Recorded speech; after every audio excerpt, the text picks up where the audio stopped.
Hello students, good morning and hope आप लोग कल जब मैंने वीडियो नहीं डाला तो कल आपको दिन भर समय मिला होगा पढ़ने के लिए और पिछले वाले सभी वीडियो को रिवाइज करने के लिए। इसी तरह से बीच में कभी कभी जब बंद हो जाए, जब मैं वीडियो नहीं डालूं, तो ये आपके लिए बेहतर होगा कि उस समय आप पहले वाला ही क्या कीजिए, पढ़िए, उसको रिवाइज कीजिए और अपना सिलेबस को धीरे धीरे क्लियर करते चलिए। परसों वाले वीडियो में, यानी कि एक दिन जो पहले मैं डाला हूँ, उस वीडियो में मैंने आपको पॉलन ग्रेन के ट्रांसफर और जहाँ तक मेरे को याद आ रहा है कि उसमें हम लोग परागकण का ट्रांसफर के साथ साथ पूरे पॉलिनेशन के प्रोसेस को हम लोग डील किए थे, जिसमें मेरिट डिमेरिट ये सब सारा चीज था। आज हम लोग ये देखेंगे कि ये जो फ्लावर का मेल रिप्रोडक्टिव पार्ट है, इस मेल रिप्रोडक्टिव पार्ट को, जिसके इकाई को हम लोग स्टामेन बोलते हैं, इसी के एंथर में यह क्या बन रहा था, पॉलन ग्रेन, यानी कि पराग कण। इसी का डेवलपमेंट हम लोग उस प्रक्रिया के तहत पढ़े थे जिसको हम लोग माइक्रोस्पोरोजेनेसिस, यानी कि process of formation of microspores, यानी कि पराग कणों के बनने का प्रक्रिया, यानी कि मेल स्पोर के बनने का प्रक्रिया, यानी कि मेल गैमिट के बनने का प्रक्रिया, यानी कि मेल सेक्स सेल बनने का प्रक्रिया। इन प्रक्रियाओं को हम लोग देख चुके, लेकिन कभी कभी 3 मार्क्स का या 5 मार्क्स का क्वेश्चन 12 में बार बार आता है कि पॉलन ग्रेन का स्ट्रक्चर कैसा है, इसके जो भी वॉल लेयर्स होते हैं उसमें कौन कौन सा केमिकल मिला रहता है, जिसके चलते पॉलन ग्रेन को डिवाइड करने में या पॉलन ग्रेन को जर्मिनेट करने में कंफर्टेबिलिटी होता है, आराम होता है।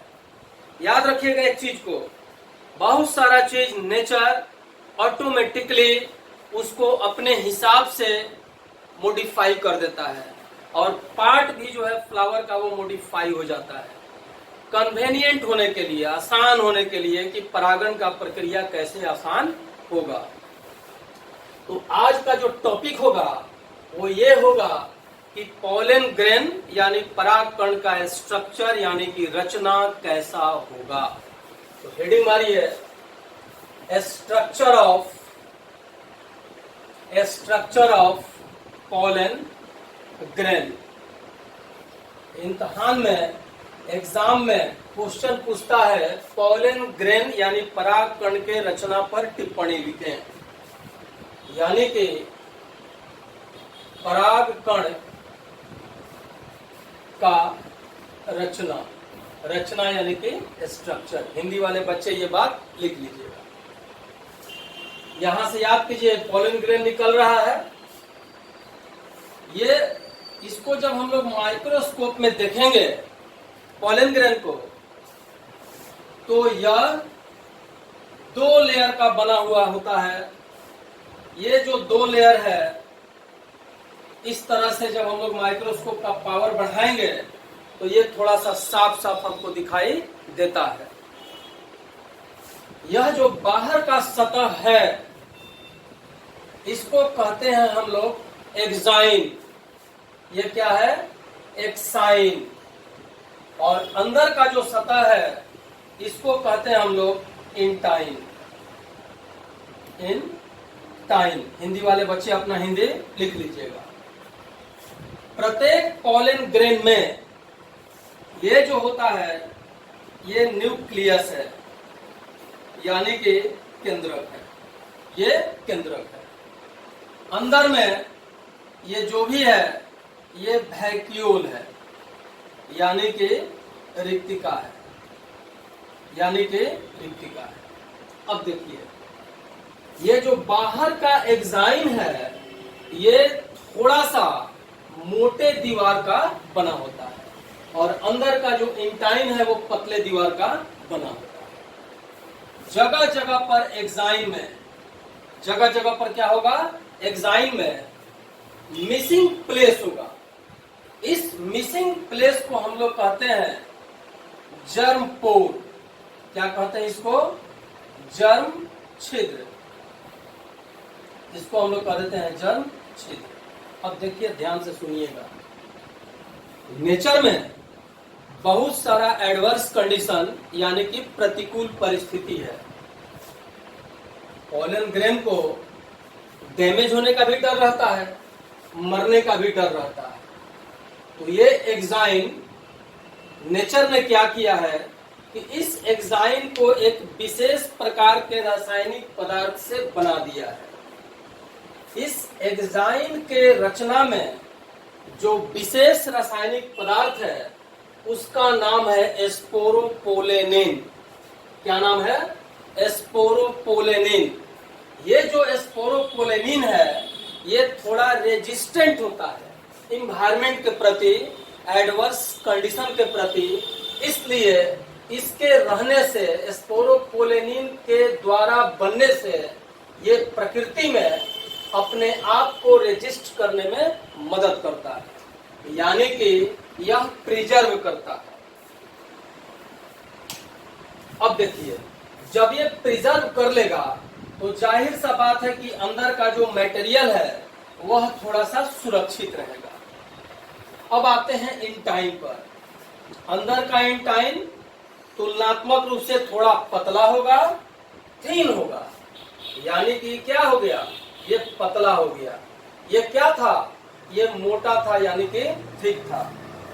ये इंटाइन एक विशेष प्रकार के रासायनिक पदार्थ का बना होगा जिसको हम लोग कहते हैं पेक्टोसेलुलोज।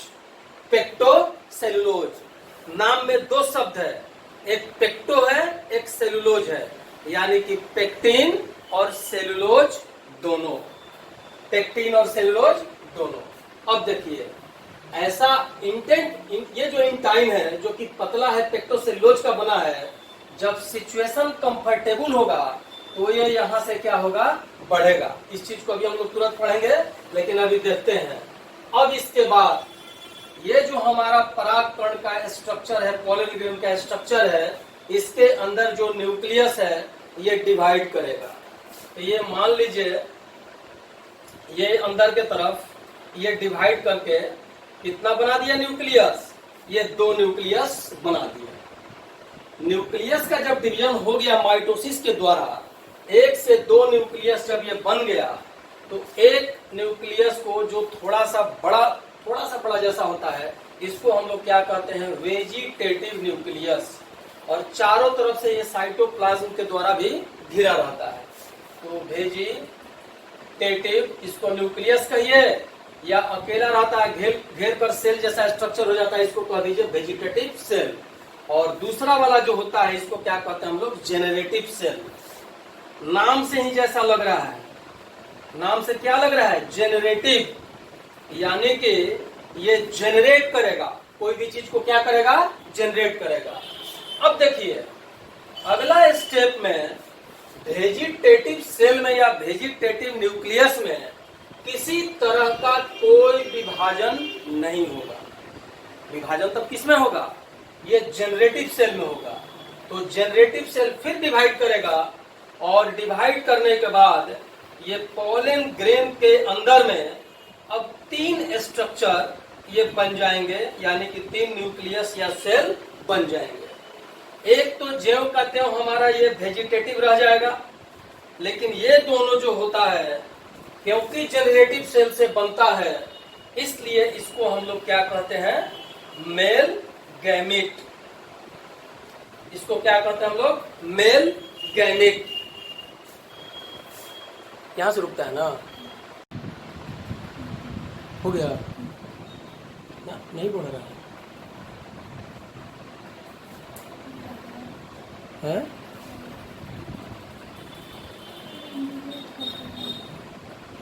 अच्छा, कभी कभी रुक जा रहा है ना। ये क्या हो गया? Male gamete. अब देखिए, अब ये में फिर इसमें अब डिवीजन होगा। याद कीजिए हम क्या बोले, एग्जाइन में बाहर के तरफ एक आध जगह मिसिंग रहता है जिसको क्या कहते हैं? जर्म पोर। तो ये यहाँ से स्ट्रक्चर जो है ये जर्म पोर के पास से फटेगा और अंदर का जो स्ट्रक्चर है वह पॉलन ट्यूब में कन्वर्ट कर जाएगा। इसको हम लोग क्या कहेंगे? Pollen tube. तो अब देखिए पॉलन ट्यूब में क्या हो गया? तीन चीज ना आएगा। एक आएगा आपका ये दोनों का दोनों मेल गैमेट, और एक क्या है? वेजिटेटिव न्यूक्लियस या वेजिटेटिव सेल। तो ये हो गया हमारा, इसमें तीन स्ट्रक्चर। इन दोनों को हम लोग क्या नाम दे दिए? इन दोनों को हम लोग नाम दे दिए, ये हो गया हमारा ये वेजिटेटिव, पहले लिख लीजिए, ये हो गया वेजिटेटिव न्यूक्लियस या वेजिटेटिव सेल, इसको कुछ भी कर सकते हैं। और ये हो गया हम लोगों का मेल गैमेट, ये हो गया मेल गैमेट। अब देखिए, आपसे मान लीजिए कि कभी क्वेश्चन पूछ दे, इसको नंबरिंग करना है। स्टेज नंबर ए, ये हो गया स्टेज नंबर बी, ये हो गया स्टेज नंबर सी, और ये हो गया हमारा स्टेज नंबर डी। अब हमारा यहाँ पर पॉलन ग्रेन का स्ट्रक्चर जो यहाँ राउंडेड था, अब यह फ्लास्क के जैसा हो गया, जिसमें ये जो मेल गैमेट दो और वेजिटेटिव न्यूक्लियस या वेजिटेटिव सेल एक, इस पूरे इस इलोंगेटेड रचना को हम लोग कहते हैं पॉलन ट्यूब। इसको क्या कहते हैं? Pollen tube. पॉलन ट्यूब यानी कि पराग नलिका। ये क्या हो गया? पराग नलिका। अब देखिए एक बात को समझिएगा, हम अभी तुरंत लिखेंगे कि एग्जाइन किस चीज का बना होगा, इंटाइन किस चीज का बना होगा, ये केमिकल रहेगा कि इसको क्या फायदा है। लेकिन एक चीज, कभी कभी आपको ऑब्जेक्टिव क्वेश्चन में एक स्पेसिफिक बात पूछ देता है। ये जब हम लोग पराग कण इतना डिटेल में पढ़ रहे हैं, तो पराग कणों के अध्ययन को, स्टडी को हम लोग क्या कहते हैं? यानी कि पॉलन ग्रेन का जो स्टडी होता है उसे हम लोग क्या कहते हैं? तो एक पॉपुलर शब्द है जिसका नाम है पैलिनोलॉजी। क्या नाम है? पैलिनोलॉजी। पैलिनोलॉजी। तो बीच में इसी तरह से पॉइंट उसको मत दीजिएगा, केवल दिमाग में रखने के लिए स्टार मारिए और पैलिनोलॉजी। इसको घेर भी सकते हैं अपना कंफर्टेबिलिटी के लिए, बराबर study of pollen grains. Hindi वाले बच्चे लिख लीजिए, जीव विज्ञान की इस शाखा के अंतर्गत पराग कणों का अध्ययन किया जाता है। जिसको हम लोग क्या कह दिए?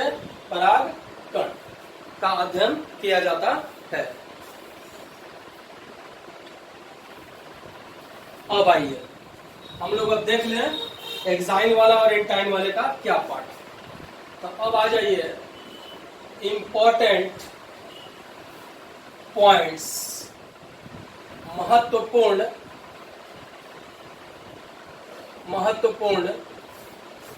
तथ्य। सीधे लिख लीजिए तथ्य। हिंदी वाले बच्चे अपना ये बात लिखिएगा। तो अब क्या हो गया, यहां पर हम लोग पहला पॉइंट देते हैं, pollen grain is made up of two layers,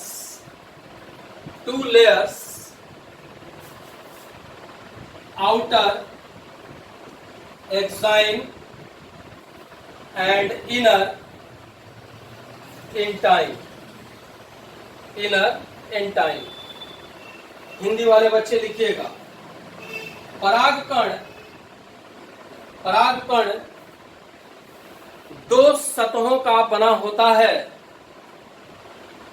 दो सतहों का बना होता है,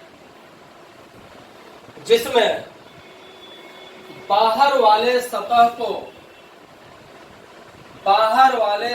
को एक्साइन, अंग्रेजी लिखने के बाद आप ब्रैकेट में हिंदी लिखिएगा, एक्साइन, और अंदर वाले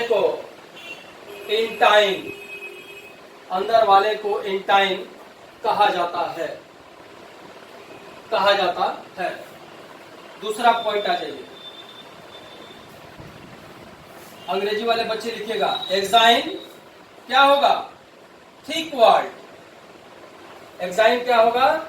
thick walled and missing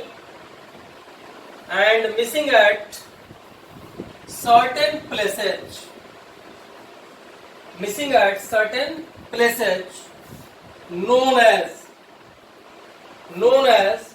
germ pore,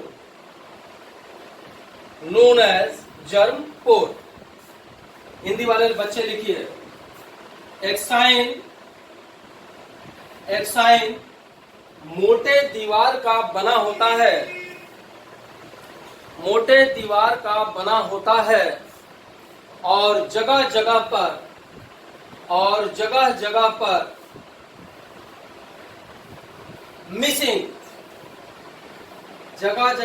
missing, यानी कि छूटा हुआ, मिसिंग माने छूटा हुआ या हटा हुआ या वहां पतला हो जाता है, मिसिंग होता है, जिसे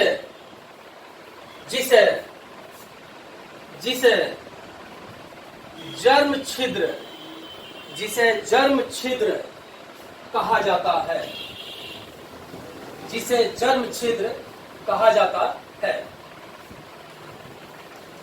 जर्म छिद्र कहा जाता है।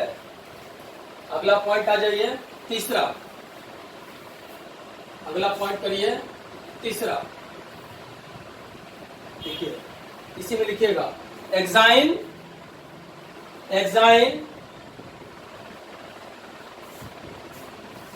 made up of a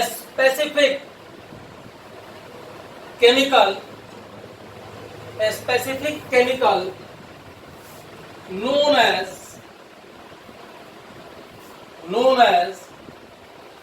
sporopollenin. एकदम इस केमिकल को याद रखिएगा, known as स्पोरोपोलेनिन। ये क्या होता है? इट इज लिखते चलिएगा, रेजिस्टेंट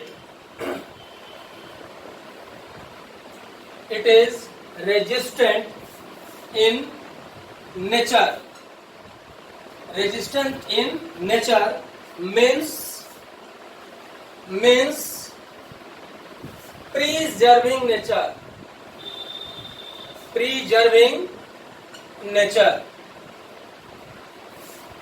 लिखिए हिंदी वाले, एक्साइन एक विशेष प्रकार के रासायनिक पदार्थ स्पोरोपोलेनिन, हिंदी लिखिएगा, स्पोरोपोलेनिन का बना होता है। यह रेसिस्टेंट, याद रखिएगा, प्रकृति से लड़ने वाला, यह रेसिस्टेंट स्वभाव का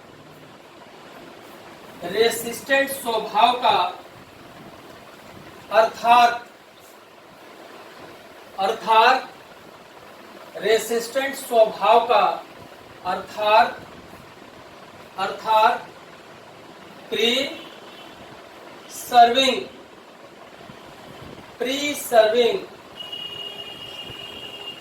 pre serving PRESERVING pre serving स्वभाव का रहता है प्री सर्विंग स्वभाव का रहता है। अगला पॉइंट कर लीजिए, इन टाइम। अंग्रेजी वाले बच्चे अपना लिखिएगा, मेड अप ऑफ पेक्टोसेलुलोज,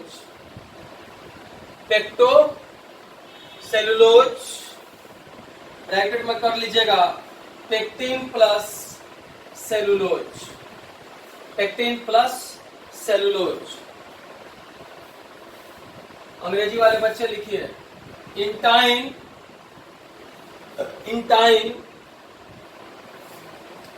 पेक्टोसेलुलोज का बना होता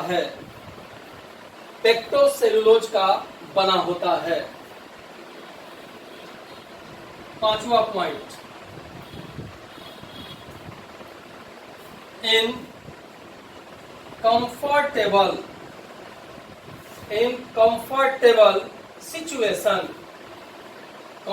सिचुएशन में हम क्या बोले हैं? हम बोले थे कि जो इंटाइन है, ये जो अंदर वाला इंटाइन है, यही क्या होगा? जर्मिनेट होगा। इन कंफर्टेबल सिचुएशन इंटाइन क्या करेगा? कम्स आउट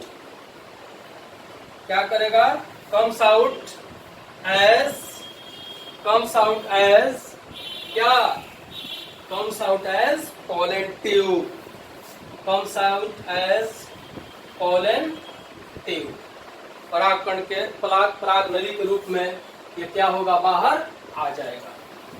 हिंदी वाले बच्चे आइए, अभी तेजी से लिखिएगा, फटाफट लिखिए। अनुकूल परिस्थिति में 5 नंबर पॉइंट आप लोग भी दे दीजिए। अनुकूल परिस्थिति में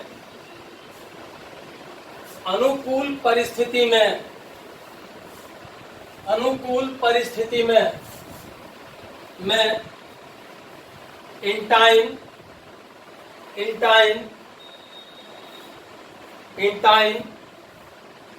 एग्जाइम के जर्म पोर वाले स्थान से पेनिट्रेट यानी छिद्र कर, पेनिट्रेट कर पोलन ट्यूब के रूप में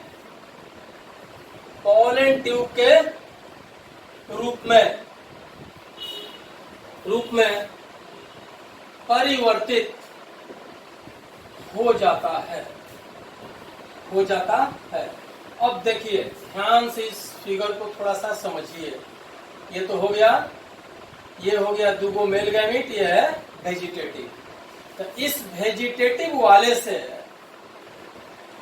हम लोगों को अब कोई मतलब नहीं है। याद रखिएगा, इस वेजिटेटिव वाले से हम लोगों को कोई लेना देना नहीं है। अब ये जो है मेल गैमीट, इसी से हम लोगों को लेना देना है, मेल गैमीट। अब क्या लेना देना है, ये थोड़ा देखिए आप।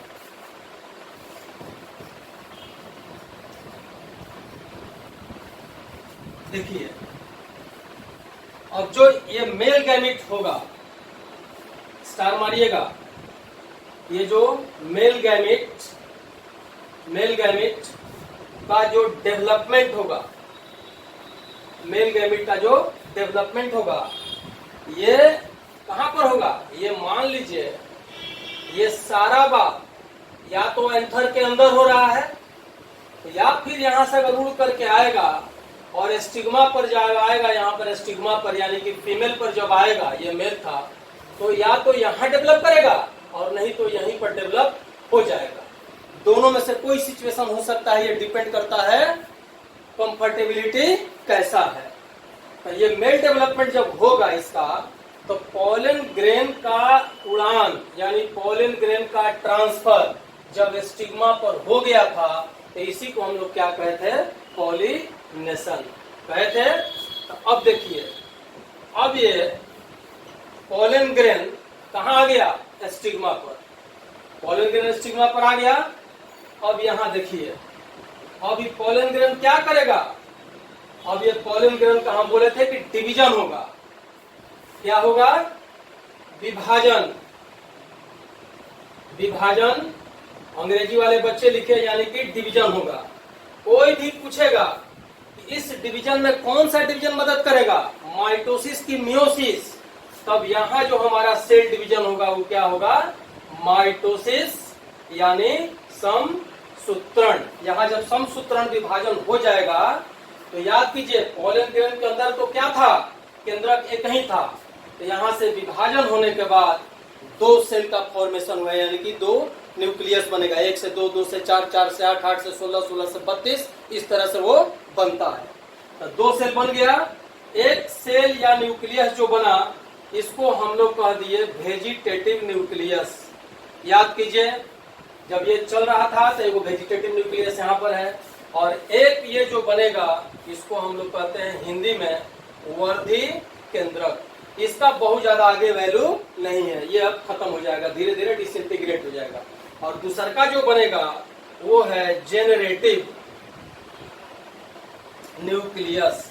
इसको अंग्रेजी में क्या कहते हैं, हिंदी में जेनरेटिव केंद्रक। ये हो गया जेनरेटिव केंद्रक। अब देखिए, हम अभी बोले हैं कि इस वेजिटेटिव न्यूक्लियस से हम लोगों को कोई अब विशेष लेना देना नहीं है। तब अब क्या होगा, ये जेनरेटिव न्यूक्लियस जो अकेले था फिर क्या होगा, डिवाइड होगा माइटोसिस के प्रक्रिया से। तो यहाँ पर फिर हम लोग लिख ले, यहाँ नंबरिंग कर लो, 1 2 3, ये हो गया पूरा का पूरा 4, यानी ये 4 हो गया। अब पांचवा में आ जाइए, ये जो जेनरेटिव न्यूक्लियस है, जेनरेटिव न्यूक्लियस यानी कि जेनरेटिव केंद्रक, ये डिवाइड होकर के क्या बना देगा, 2 ठो मेल गैमीट।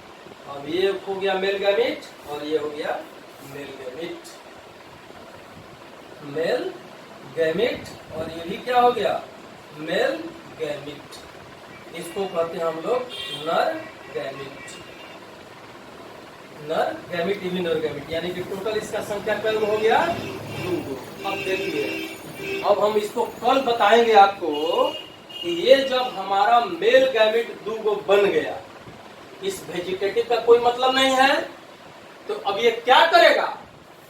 अब बताइए कि हम बोले थे कि परागकण यहाँ से यानी कि पोलन ग्रेन उड़ेगा, उड़ करके कहाँ जाएगा, स्टिग्मा पर, और स्टिग्मा पर ये अंदर अंदर अंदर अंदर एक नली होता है। जब हम फ्लावर का डिसेक्शन बताए थे तो बताए थे कि ये अंदर में नली में ही क्या करेगा, अंदर जाएगा, और यहाँ पर आने के बाद ये आएगा ओव्यूल तक। कौन रचना आएगा ओव्यूल तक, ये जो मेल गैमीट 2 था वो, और ये वेजिटेटिव वाला जो कि बाद में खत्म हो जाता है। यानी कि ये जब यहाँ पर गिरा तो इस तरह के रचना में गिरा। अब ये अंदर अंदर अंदर अंदर अंदर अंदर होते होते होते होते कहाँ तक आएगा, ओव्यूल में, और ओव्यूल के अंदर जाएगा एम्ब्रियो सैक में। अब यहीं पर हम आज थोड़ा सा बता देते हैं, फिर कल इसको हम आपको समझाएंगे जब ये वाला चीज आप ठीक से आज समझ लीजिएगा तब। अब देखिए, अब इसमें क्या हो गया, अब एक अंदर में जब ये ओव्यूल में आइएगा यहाँ पर, तो ये एम्ब्रियो सैक, ये जो है ये स्ट्रक्चर होता है एम्ब्रियो सैक का, ठीक है। यहाँ भी है ये 3 सेल, और ये बीच में होता है सेकेंडरी न्यूक्लियस, सेकेंडरी न्यूक्लियस। अभी इसको हम केवल फॉर्मल आपको बता रहे हैं। अभी क्या स्थिति था, ये इस तरह से होकर के इसमें 2 मेल गैमीट था और ये वेजिटेटिव था। हम बोले इस वेजिटेटिव वाले से कोई लेना देना नहीं था, ये दोनों मेल गैमीट था, इसी से हमको लेना देना है। अब देखिए, ये जो है, अब इसके बाद अभी फर्टिलाइजेशन का प्रोसेस स्टार्ट होगा। तो ये है फीमेल न्यूक्लियस, और इन सबों को हम लोग क्या कहते हैं, सिनर्जिड्स। इसको क्या कहते हैं, सिनर्जिड्स। अभी केवल सुनिएगा, हिंदी वाले भी और अंग्रेजी वाले भी, इसको मैं कल बताऊंगा डिटेल में। पहले आपको अभी बता देते हैं, नहीं तो कल आपको कंफ्यूजन रहेगा। और ऊपर में 3 को जो सेल होता है इसको हम लोग क्या बोलते हैं, एंटीपोडल्स। एंटीपोडल्स ये सब हैप्लोइड होता है, EVN EVN EVN, लेकिन यह जो है यह डिप्लॉयड होता है 2N। सिनर्जिड भी N होता है, और ये जो फीमेल है, फीमेल सेल है या फीमेल न्यूक्लियस है, ये भी क्या होता है, हैप्लोइड होता है। अब देखिए ये जो स्ट्रक्चर है, ये स्ट्रक्चर हमारा एम्ब्रियो सैक का है। किसका है, एम्ब्रियो सैक का। तो यहां से वो छिद्र होता है, इस छिद्र को हम लोग कहते हैं माइक्रोपाइल। माइक्रोपाइल। अब देखिए अगर ये जो पॉलन ट्यूब है यहां पर आया है, अंदर अंदर जाते जाते जाते जाते कहां जाएगा, ओव्यूल में। हाँ, ओव्यूल के अंदर कहां जाएगा, ये एम्ब्रियो सैक में। ये किसका फोटो है, एम्ब्रियो सैक का। तो एम्ब्रियो सैक 7 सेल्ड स्टेज होता है, 3 और 3 6 1 7। ये अलग बात है, ये डिप्लॉयड है, ये सब हैप्लोइड है, ये भी हैप्लोइड है लेकिन ये डिप्लॉयड है। अब देखिए घुसेगा कैसे और फर्टिलाइजेशन होगा कैसे। ये तो जब जाते जाते जाते जाते ये आगे का जो है ये ब्रस्ट कर जाएगा, और 2 गो मेल गैमेट यानी कि जो मेल न्यूक्लियस था जनरेटिव वाला, ये अब आ जाएगा, इसके अंदर आ जाएगा। घुसेगा 3 तरीका से। अगर इधर जहां से छेद है, माइक्रोपाइल है, इधर से घुस गया एक तरीका, या इसके अपोजिट एंड जिसको कहते हैं चलाजल एंड, इधर से भी घुसेगा एक तरीका, या ऊपर से और नीचे से दोनों में से किसी से नहीं घुसेगा, बीच से घुसेगा, ये एक तरीका। यानी कि पॉलन ट्यूब का एम्ब्रियो सैक के अंदर घुसने का, इंटर करने का, प्रवेश करने का 3 मेथड है। एक मेथड चलाजल एंड के तरफ से, एक मेथड माइक्रोपाइलर एंड के तरफ से, और एक बीच से यानी मीजोगैमल साइड के तरफ से। तीनों में से किसी भी प्रक्रिया के द्वारा, अब मान लीजिए कि ये पॉलन ट्यूब अंदर घुस गया, तो आगे का टिप बर्स्ट कर जाएगा, फट जाएगा, और जो 2 न्यूक्लियस था, ये दोनों न्यूक्लियस एम्ब्रियो सैक के अंदर अंदर आ जाएगा। ठीक। अब जब अंदर ओव्यूल के अंदर आ गया तो दोनों मेल है, याद कीजिए दोनों क्या है, मेल है। दोनों में से कोई एक इसी के साथ यानी मादा के साथ आकर के फ्यूज कर जाएगा। फिर से सुन लीजिए, पॉलन ट्यूब का आगे का टिप रप्चर कर गया, फट गया, फटने के बाद ये दोनों न्यूक्लियस बाहर आ गया। दोनों कैसा न्यूक्लियस है, मेल है। इन दोनों मेल में से एक मेल इस फीमेल के साथ आकर के जुड़ जाता है, यानी कि ये भी एन था और ये भी एन है, ये एन और एन आकर के क्या हो गया, ये जुड़ गया। इसी प्रोसेस को बालक लोग और बालिका लोग, हम लोग इसको कहते हैं फर्टिलाइजेशन, यानी कि निषेचन। यानी कि मेल सेल या मेल न्यूक्लियस का यूनियन या फ्यूजन ये फीमेल के साथ हो गया। This very process is known as fertilization या ट्रू फर्टिलाइजेशन। इसको कौन बताया था सबसे पहले, स्ट्रासबर्गर। जब पहला दिन हम लोग फर्टिलाइजेशन, प्री फर्टिलाइजेशन और पोस्ट फर्टिलाइजेशन पढ़ा रहे थे, तो फर्टिलाइजेशन को सबसे पहले कौन बताया, स्ट्रासबर्गर। अब आपके दिमाग में होगा कि बाबू बिरजू पंडित इन दोनों में से तो एगो इससे मिलवा दिए, तो एगो और कहाँ गया, तो ये एक अब बचा रहेगा, ये सेकेंडरी न्यूक्लियस के साथ आकर के फ्यूज कर जाएगा। तो ये 2N पहले ही से है, एगो N इसमें से आकर के फ्यूज कर गया। अब जब ये फ्यूज कर जाता है, इसको कहते हैं हम लोग डबल फर्टिलाइजेशन। यानी कि एक बार फर्टिलाइजेशन एक न्यूक्लियस के साथ यहाँ हो गया और एक बचा तो बीच वाले के साथ हुआ, ये ट्रिपल फ्यूजन या डबल फर्टिलाइजेशन। ट्रिपल का मतलब 3, यानी 2 को पहले से था 2N, एगो आके इसके साथ मिल गया, ये हो गया ट्रिपल फ्यूजन या डबल फर्टिलाइजेशन। और इसी के बारे में आपको 2 दिन पहले 3 दिन पहले हम बताए हैं। इस डबल फर्टिलाइजेशन के प्रक्रिया को सबसे पहले नावास्चिन या नावास्किन नामक वैज्ञानिक ने बताया। इस तरह से ये फर्टिलाइजेशन का प्रोसेस होता है। इसको फिर हम बताएंगे कल 4 परसों। हम लोगों का आज वाला चैप्टर बस यहीं तक ये खत्म हो गया था। ये हम इसलिए अभी आपको केवल आइडेंटिफाई कर दिए क्योंकि कल अभी हम लोग फीमेल गैमेट पढ़ेंगे कि आखिर ओव्यूल कैसे बनता है, ओवरी के अंदर ओव्यूल का फॉर्मेशन कैसे होता है, एम्ब्रियो से कैसे बनता है, तब ना ये भी फर्टिलाइजेशन होगा। अभी तक खाली पोलन ट्यूब में दो जनरेटिव न्यूक्लियस यानी परागकण का हम लोग डेवलपमेंट पढ़े हैं, पोलन ग्रेन का डेवलपमेंट पढ़े हैं। अब हम लोग ओवरी के अंदर ओव्यूल का डेवलपमेंट पढ़ेंगे, तब ये फर्टिलाइजेशन का काम होगा। लेकिन अभी आपको हम इतना बता दिए, ये एकदम वीडियो को पॉज कर करके धीरे धीरे ध्यान से सुनिएगा, हर चीज समझ में आएगा। इतने ही तक आज ही रहेगा, हम लोग इसको कल और आगे करेंगे फीमेल गैमेटोफाइट का। क्लियर? और 10 तारीख के बाद से तैयार रहिएगा, एकदम ऑनलाइन होगा, लाइव क्लास होगा और रजिस्ट्रेशन जिसका होगा उसी का होगा। 10 तारीख तक हम ओपन वीडियो डालेंगे, बाकी जो जो हमारे यहाँ रजिस्ट्रेशन किया रहेगा या करवाएगा उसी का होगा। धन्यवाद। अब ज्यादा हमको मत खटवाइए, आप लोग इतना से काम चलाइए।